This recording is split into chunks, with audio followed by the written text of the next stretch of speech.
তেলাপোকা কিন্তু হাজার বছর ধরে টিকে আছে, ডাইনোসর হুম কিন্তু হুম বিদায় নিয়েছে কিছুদিন আগেই। হুম। সুতরাং তেলাপোকার মতো টিকে থাকবে নাকি একজন মানুষের মতো টিকে থাকবে, সেটা শাহাবুদ্দিন চুপ্পুকেই কিন্তু সিদ্ধান্ত নিতে হবে। আচ্ছা, আপনারা তেলাপোকা না ডাইনোসর? আমাদের নিজেদের কথা বলছেন। আওয়ামী লীগের কথা বলছি। একটা লাইমলাইট ছিল রাষ্ট্রপতির ভাষণ নিয়ে। তিনি নানান আওয়ামী লীগ সরকারের নানা সমালোচনা করেছেন এবং শেখ হাসিনা এবং তার ১.৫ দশকের শাসন আমলকে ফ্যাসিস্ট বা ফ্যাসিবাদী আমল বলেছেন। এটি কি আসলে আওয়ামী লীগের জন্য একটা চপটাঘাত কিনা?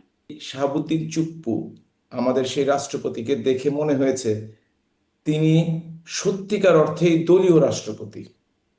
যখন তিনি আওয়ামী লীগের রাষ্ট্রপতি ছিলেন তখন আওয়ামী লীগের কথা শুধুমাত্র সংসদে বক্তৃতা নয়, সর্বত্রই বলেছেন হুম। আওয়ামী লীগের প্রিয় রাষ্ট্রপতি হিসেবে।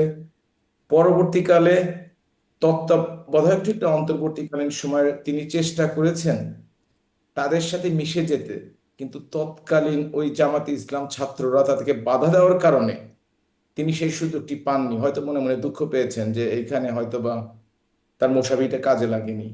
আর তৃতীয় যেটি করলেন, তিনি বাংলাদেশের যে পার্লামেন্টে 12 তারিখে বক্তৃতা দিলেন, বিএনপি যেহেতু নিরঙ্কুশ সংখ্যাগরিষ্ঠ, সুতরাং বিএনপিকে সন্তুষ্ট করার জন্য তিনি বিএনপি লেখা বক্তৃতা পড়েছেন এবং এবং বিভিন্ন অনুষ্ঠানে দেখবেন বিএনপির পক্ষে কথা বলছেন, অর্থাৎ আপামস্তক তিনি যে শপথ নিয়েছেন রাষ্ট্রপতি হিসেবে সারা বাংলাদেশের জনগণের জন্য, সেটি না করে তিনি বিভিন্ন সময়ে বিভিন্ন দলকে সমর্থন করার চেষ্টা তো করছেন। এই যে একজন দলীয় ব্যক্তিকে যিনি মানে এই ধরনের একজন ব্যক্তিকে আপনারা রাষ্ট্রপতি হিসেবে আপনাদের সময় একমাত্র তিনি ছিলেন, যখন তার রাষ্ট্রপতি নিয়োগটা হয় কোনো প্রতিদ্বন্দ্বিতাও ছিল না, তিনি একমাত্র ছিলেন, আপনারা মনোনয়ন দিয়েছেন, গ্রহণ করেছেন এবং রাষ্ট্রপতি আপনারাই তখন সংসদে ছিলেন, মেজরিটি করেছেন। আপনারা কি এটার জন্য অনুশোচনা করেন যে এরকম একজন ব্যক্তিকে আপনারা রাষ্ট্রপতি বানিয়েছেন?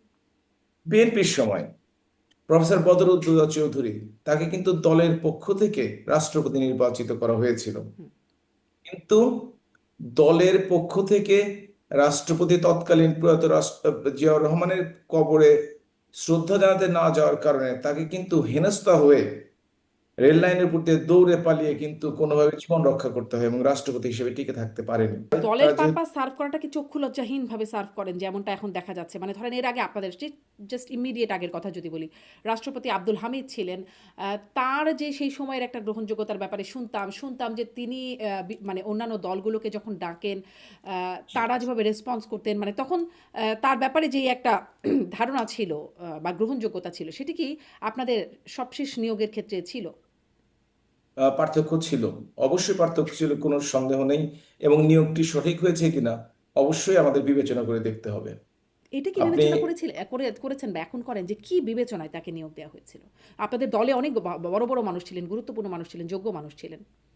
ব্যক্তিগতভাবে আমি আপনার সাথে একমত, কিন্তু এই সমস্ত সিদ্ধান্ত গ্রহণ যেহেতু আহ, দলের আমাদের মতো ছোটখাটো কর্মী দ্বারা হয় না, সুতরাং এ ব্যাপারে আমাদের এই প্রক্রিয়ায় অংশগ্রহণ করার কোনো সুযোগ নেই, ছিল না। সুতরাং সেটার ব্যাপারে আমরা আসলে নিজেদেরকে মনে মনে দোষারোপ করলেও কিন্তু বাস্তবে আসলে হুম। কারা আমরা হচ্ছি অংশগ্রহণ করেন? কারণ আপনিও সে সময় সংসদ সদস্য ছিলেন। সংসদ সদস্যদের ভোটেই তো হবার কথা। বাংলাদেশে এবারও যেটি হয়েছে, বা সংখ্যাগরিষ্ঠ দলের নেতা নেত্রীরা এবং যে প্রস্তাবনা সিদ্ধান্তগুলো নেন, সাধারণত দল বাংলাদেশের গণতন্ত্রের এই পর্যায়ে রয়েছে যে ফ্লোর ক্রস করার কোনো উপায় নেই। 70 অনুচ্ছেদ যেটি রয়েছে সেটিতে স্পষ্টভাবে লেখা আছে দলের বিরুদ্ধে ভোট দিলে কিংবা দল থেকে পদত্যাগ করলে সাথে সাথে সংসদ সদস্য পদ বাতিল হইয়া যাইবে। আপনাদের কি মনে হয় এই রাষ্ট্রপতির কি করা উচিত? আপনি যদি সাচ্চা দলীয় একজন রাষ্ট্রপতি হন, আপনার যদি কৃতজ্ঞতা বোধ থাকে, কোনো একটি দল আপনাকে দেশের জন্য রাষ্ট্রপতি হিসেবে মনোনয়ন দিয়ে আপনাকে সম্মানিত করেছে, হুম। আপনার উচিত ছিল যে আপনি যে কথাগুলো ইতিপূর্বে বলেছেন, বঙ্গবন্ধু শেখ মুজিবুর রহমানের কথা বলেছেন, এখন আপনি জিয়াউর রহমানকে সমপর্যায়ে নিয়ে আসার চেষ্টা করছেন বা কাছাকাছি নিয়ে আসার চেষ্টা করছেন। যদি তার মেরুদণ্ডটি সোজা থাকতো ব্যক্তি হিসেবে, তাহলে অবশ্যই তিনি বিএনপির সাথে কথা বলে বিএনপি থেকে উম, তাদের কথা অনুসারে তিনি পদত্যাগ করতে পারতেন, এখনো তিনি পারেন। এবং সেটি তার করার জন্য সম্মানজনক অবস্থায় থাকার জন্য, না হলে সারা দেশের মুক্তিকামী মানুষের জন্য, সারা দেশের স্বাধীনতার পক্ষের মানুষের জন্য এই শাহাবুদ্দিন চুপ্পু একজন ঘৃণিত ব্যক্তি হিসাবে উপস্থাপিত হয়েছেন এবং ভবিষ্যতে উপস্থাপিত হবেন, কোনো সন্দেহ নেই। কিন্তু এবং আপনারা নিশ্চয়ই তাকে তো ধরেন তার যে সম্প্রতি যে সাক্ষাৎকারটা এসেছে সেখানে তিনি বলেছেন যে তিনি অন্তর্বর্তী সরকারের পুরোটা সময় কিভাবে একরকম অবরুদ্ধই ছিলেন, তার মতের বাইরেও অনেক কিছু করা হয়েছে, তার নাম দিয়ে অনেক কিছু করা হয়েছে, এই বিষয়গুলো তিনি বলেছেন। মানে তিনি আসলে ধরেন আপনারা সবাই চলে গেলেন, সাবেক প্রধানমন্ত্রীও দেশ ছেড়ে চলে গেলেন, তাকে তো কেউ নিয়ে গেলেন না, বা তিনি ওই সময় কি করতেন মানে কমপ্লাই করা ছাড়া?